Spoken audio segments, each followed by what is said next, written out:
KAP Entertainment.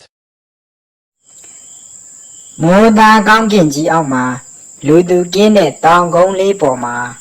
မာရီယာလေးဟာညနေခင်းတိုင်းလဲလျောင်းပြီးကျဲတွေကိုစိုက်ကြည့်လေးရှိပါတယ်။ငါကျဲတဝင့်ကိုကိုင်းရှင်တယ်။သူမရဲ့အိမ်မက်ကိုရွာသားတွေကနှာခေါင်းချုပ်ကြတယ်။ကျဲဆိုတာလက်နဲ့မကန်ရဘူးမာရီယာ။ဒါဟာမဖြစ်နိုင်ဘူးလို့သူတို့ကပြောကြတယ်။မာရီယာဟာစာကြည့်တိုက်ထဲကစာအုပ်တွေကိုလမ်းပြီးကျဲတွေအကြောင်းလေ့လာတယ်။သူမတီးလိုက်တာကကျဲဆိုတာအလင်းနှစ်တန်းပေါင်းများစွာကွာဝေးတဲ့နေရာမှာရှိတယ်။ဒါပေမဲ့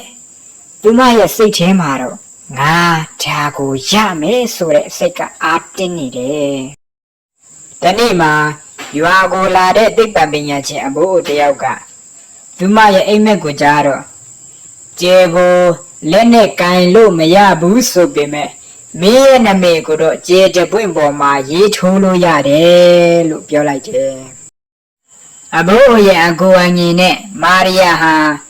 နက်ခတ်ပညာကိုလေ့လာပြီးကျဲတွေရဲ့အမိပေးခြင်းဆိုင်ရာပရိုဂရမ်တစ်ခုမှာပါဝင်ခဲ့ပါတယ်။နေ့အတန်ကြာပြီးနောက်သူမရဲ့စူးစမ်းမှုကြောင့်နက်ခတ်တဆိုင်ရာအဖွဲ့အစည်းကသူမကိုကျဲတဲ့ပွင့်ကိုအမိပေးခွင့်ပြုလိုက်ပါတယ်။မာရီယာရဲ့အိမ်မက်ဆိုတဲ့အမည်နဲ့ကျဲတဲ့ပွင့်ကိုမှတ်တမ်းတင်လိုက်တဲ့အခါသူမရဲ့ကျဲကိုမကင်တွယ်နိုင်ပေမဲ့ကဘာပေါ်ကမိသူမဆိုမိုးကုတ်ဇဝိုင်းကြည့်ရင်မာရီယာရဲ့အိမ်မက်ကျဲကိုမြင်နိုင်တယ်။သူမရဲ့စိတ်ကူးကလက်တွေ့ဖြစ်လာခဲ့ပြီးဒီအဖြစ်အပျက်ကလူတိုင်းကိုတတိပေးခဲ့တယ်။မဖြစ်နိုင်ဘူးလို့ထင်ရတဲ့အရာတွေကိုအိမ်မက်မဲ့ရတဲ့သူတွေအတွက်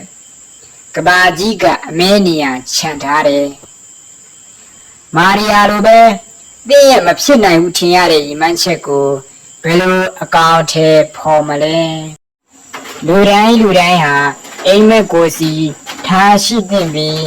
အိမ်မက်ကိုလက်တွေ့ဖြစ်အောင်လှုပ်ဆောင်လို့ရနိုင်တယ်ဆိုတာသိသင့်ပါကြောင်းအစောင်းထိတိကျနားဆင်ပေးတဲ့အတွက်အထူးကိုကျေးဇူးတင်ပါတယ်။